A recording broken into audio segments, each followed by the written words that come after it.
कि शांति बिल की सबसे बड़ी खामियां है कि न्यूक्लियर एनर्जी के क्षेत्र के जुड़े अब तक के कानून के मुताबिक भारत में न्यूक्लियर पावर प्लांट के ऑपरेशन और ओनरशिप मतलब संचालन का और उसका मालिकाना हक केवल और केवल भारत सरकार की सरकारी कंपनी एनपीसीआईएल के पास हुआ करता था। एनपीसीआईएल मतलब nuclear power corporation of India limited, जिससे यह इजाजत दी जा रही है कि न्यूक्लियर पावर प्लांट या रिएक्टर के बिल्डिंग, ऑपरेशन और ओनरशिप में प्राइवेट सेक्टर की एंट्री हो जाए। अब शांति बिल के जरिए सप्लायर पर पड़ने वाले भार को पूरी तरह से हटा दिया गया है, उस प्रावधान को डिलीट कर दिया गया है जिससे सप्लायर पर भार पड़ता था। न्यूक्लियर एनर्जी से बिजली मिल सकती है, इसके खिलाफ ज्यादातर लोग नहीं हैं, मगर ऐसी बात रखते हुए इसके जोखिम को भी बतलाना चाहिए, इसके रिस्क को भी बतलाना चाहिए, जैसे रेडियो एक्टिव लीक से होने वाले गंभीर नुकसान जो बड़े पैमाने पर और लंबे समय तक रह सकते हैं। नमस्कार साथियों, मैं अजय कुमार। शांति बिल, जब भी कोई पहली बार इस नाम को सुनेगा तो इसका रिश्ता न्यूक्लियर जैसे खतरनाक क्षेत्र से तो नहीं जोड़ पाएगा, मगर असलियत यही है कि इसका रिश्ता न्यूक्लियर जैसे खतरनाक क्षेत्र से ही है। केंद्र सरकार ने न्यूक्लियर एनर्जी के क्षेत्र को गवर्न, कंट्रोल और रेगुलेट करने के लिए संसद में शांति बिल पेश किया है। SHANTI शांति बिल पेश किया है। लोकसभा में इस पर जबरदस्त बहस हुई। यह बिल लोकसभा में पारित हो चुका है। अब अगर संसद के दोनों सदनों से पारित हो जाता है तो कानून भी बन जाएगा। शांति बिल का पूरा नाम है sustainable harnessing and advancement of nuclear energy for transforming India. Bharat जब से आजाद हुआ तब से लेकर के अब तक भारत के न्यूक्लियर एनर्जी के क्षेत्र में दो कानून थे।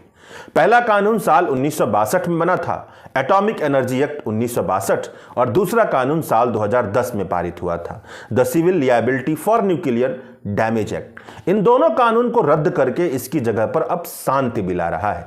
इस बिल पर बोलते हुए केंद्र सरकार की तरफ से संसद में जो मोटी बात कही गई है वह यह है कि भारत के बिजली उत्पादन के क्षेत्र में न्यूक्लियर एनर्जी से बिजली उत्पादन की मौजूदा मात्रा महज 8 गीगावाट के आसपास है, जबकि भारत का लक्ष्य है कि साल 2047 तक न्यूक्लियर एनर्जी से 100 गीगावाट तक बिजली उत्पादित हो, भारत क्लीन एनर्जी की तरफ बढ़े।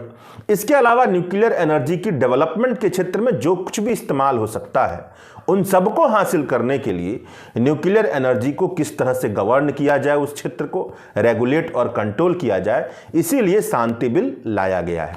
यह तो सरकार का पक्ष हो गया, मगर सरकार के इस पक्ष की और इस बिल की विपक्ष ने बहुत कड़ी आलोचना की है, जमकर आलोचना की है। इस बिल की कई सारी खामियां गिनवाई हैं। विपक्ष की सारी खामियों को इकट्ठा करके अगर उनका निचोड़ बताया जाए तो विपक्ष का यह कहना है कि शांति बिल की सबसे बड़ी खामियां है कि न्यूक्लियर एनर्जी के क्षेत्र के जुड़े अब तक के कानून के मुताबिक भारत में न्यूक्लियर पावर प्लांट के ऑपरेशन और ओनरशिप मतलब संचालन का और उसका मालिकाना हक केवल और केवल भारत सरकार की सरकारी कंपनी एनपीसीआईएल के पास हुआ करता था। एनपीसीआईएल मतलब nuclear power corporation of India limited. अब इस बिल के जरिए इस तरह के इसमें प्रावधान है जिससे यह इजाजत दी जा रही है कि न्यूक्लियर पावर प्लांट या रिएक्टर के बिल्डिंग, ऑपरेशन और ओनरशिप में प्राइवेट सेक्टर की एंट्री हो जाए। शांति बिल के जरिए यह प्रावधान किया गया है कि एनपीसीआईएल के अलावा भारत सरकार का कोई भी विभाग या भारत सरकार की कोई अन्य कंपनी, ज्वाइंट वेंचर की कंपनी, प्राइवेट सेक्टर की कंपनी न्यूक्लियर पावर प्लांट के ऑपरेशन यानी संचालन और उसके मालिकाना हक का लाइसेंस हासिल कर सकती है।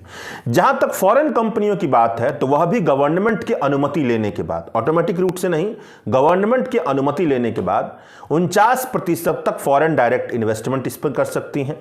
भारत के किसी निजी क्षेत्र की कंपनी के साथ मिलकर के काम कर सकती है, मगर मालिकाना हक भारत में ही इनकॉर्पोरेट हुई कंपनी को मिल सकेगा। मगर जो यहां पर ध्यान देने वाली बात यह है कि न्यूक्लियर क्षेत्र के सेंसिटिव और क्रिटिकल विषय जैसे कि न्यूक्लियर फ्यूल प्रोडक्शन, न्यूक्लियर ईंधन, nuclear fuel enrichment, heavy water manufacturing, radioactive waste management पर सरकारी कंट्रोल ही रहेगा। वह अभी गवर्नमेंट के हाथों में ही है, इसमें प्राइवेट सेक्टर को इजाजत नहीं दी गई है। यह क्षेत्र प्राइवेट सेक्टर के लिए नहीं खोला गया है। इस प्राइवेटाइजेशन पर विपक्ष के नेताओं ने संसद में यह कहा कि प्राइवेट सेक्टर का मकसद प्रॉफिट मैक्सिमाइजेशन का होता है, जबकि न्यूक्लियर पावर प्लांट को अगर प्रॉफिट मैक्सिमाइजेशन के मकसद से चलाया जाएगा तो यह खतरनाक साबित हो सकता है, क्योंकि न्यूक्लियर पावर प्लांट का प्रबंधन, इसका मैनेजमेंट इस तरह से करने की जरूरत होती है कि ऐसी कोई भी गड़बड़ी ना हो जो जनता के लिए खतरनाक साबित हो। न्यूक्लियर पावर प्लांट के संचालन में सुरक्षा, सेफ्टी सबसे अहम है, ना कि उससे मुनाफा कमाना, प्रॉफिट मैक्सिमाइजेशन। प्राइवेट सेक्टर अपनी अकाउंट्स पर लगातार ध्यान रखता है, जबकि न्यूक्लियर पावर प्लांट को वैसे ऑपरेटर चाहिए जो अपने अकाउंट से ज्यादा न्यूक्लियर पावर प्लांट को साइंटिफिक ढंग से माइक्रो लेवल पर मैनेजमेंट करते हुए उसकी सेफ्टी पर बहुत ज्यादा ध्यान दें, भले ही अकाउंट का खर्चा बहुत ही ज्यादा क्यों ना हो जाए। विपक्ष के नेताओं ने यह भी तर्क रखा कि न्यूक्लियर एनर्जी से बिजली उत्पादन की जो लागत है वह दूसरे सोर्स से, कोल से, सोलर से, उसके मुकाबले बहुत ज्यादा होती है। अब अगर न्यूक्लियर एनर्जी से बिजली उत्पादन की लागत ज्यादा है तो प्राइवेट सेक्टर की हमेशा यह चाहत होगी कि लागत कम करके वह प्रॉफिट को बढ़ाए, किसी ना किसी तरह से लागत को कम करे और प्रॉफिट को बढ़ाए। यह नजरिया न्यूक्लियर पावर प्लांट को चलाने का सही नजरिया नहीं हो सकता है। सबसे ज्यादा जरूरी बात यह है कि न्यूक्लियर एनर्जी के प्रोडक्शन का क्षेत्र में किसी दूसरे क्षेत्र की तरह यह नहीं है, यह बहुत ही ज्यादा जटिल क्षेत्र है।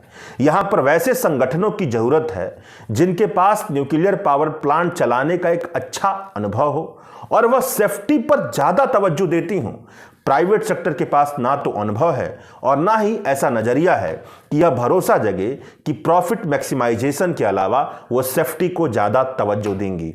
विपक्ष के नेताओं ने शांति बिल की दूसरी सबसे बड़ी खामी यह बताई कि अब तक के कानून में यह प्रावधान था कि अगर किसी न्यूक्लियर पावर प्लांट में दुर्घटना घटती है तो क्षतिपूर्ति और मुआवजे का भार न्यूक्लियर पावर प्लांट के ऑपरेटर और न्यूक्लियर पावर प्लांट में इक्विपमेंट सप्लाई करने वाले सप्लायर दोनों पर पड़ सकता था।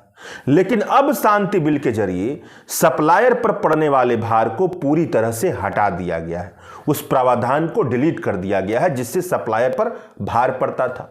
साल 2010 में पारित हुआ कानून यह कहता था कि अगर किसी न्यूक्लियर पावर प्लांट में किसी उपकरण में खामी की वजह से कोई दुर्घटना घटती है और यह साबित कर दिया जाता है कि उपकरण में खामी उपकरण की सप्लाई करने वाले सप्लायर की वजह से हुई है, तो सप्लायर पर भी क्षतिपूर्ति और मुआवजे का भार पड़ता था।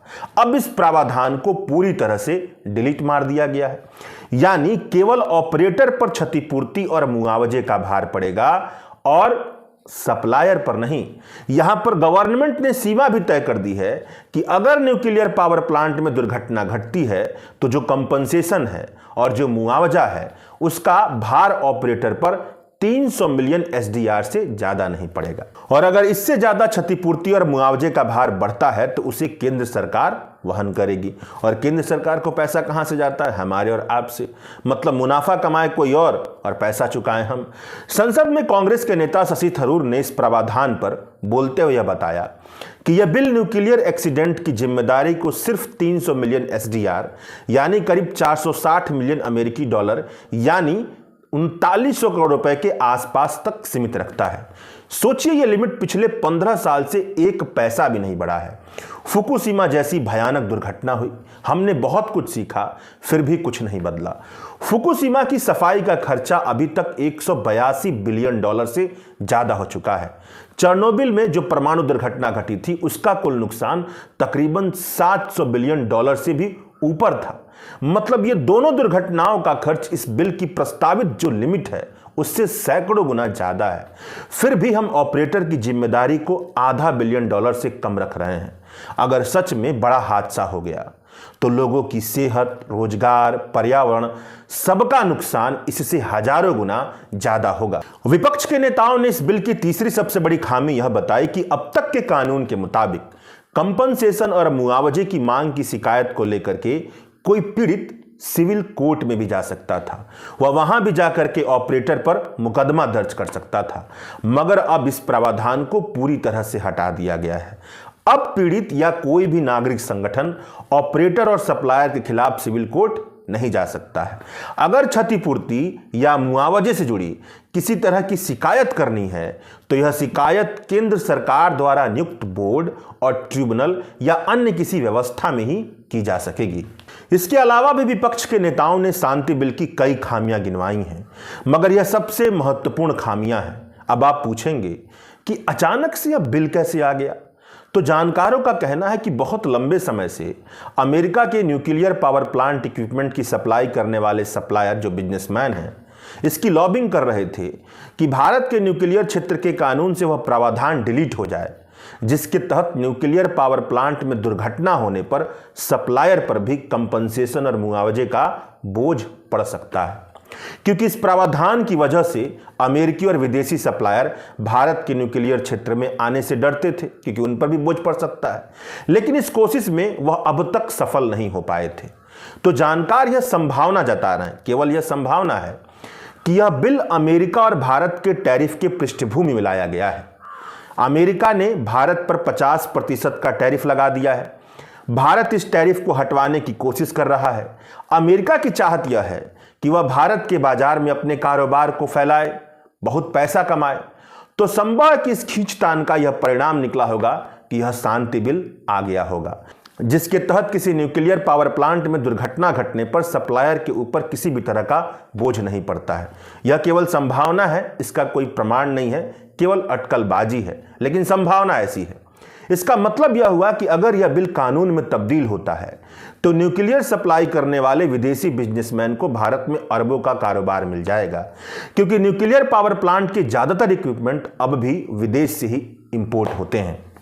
अब चलते चलते विपक्ष के सांसद शशि थरूर ने संसद में जो बोला है इस बिल पर, उसको भी जान लेते हैं ताकि एक स्पष्ट नजरिया मिल जाए।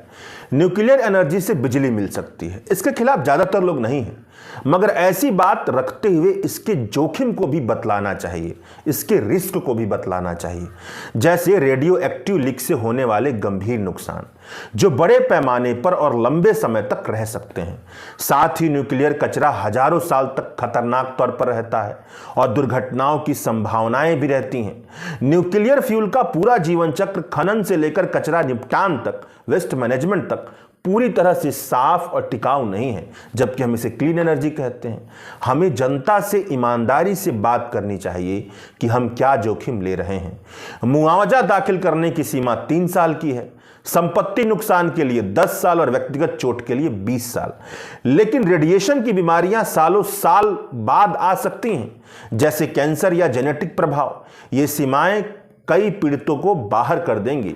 आपराधिक लापरवाही पर शिकायत केवल केंद्र सरकार का नियामक बोर्ड कर सकता है। प्रभावित समुदाय जिस पर असर पड़ेगा, राज्य सरकार या सिविल सोसाइटी नहीं।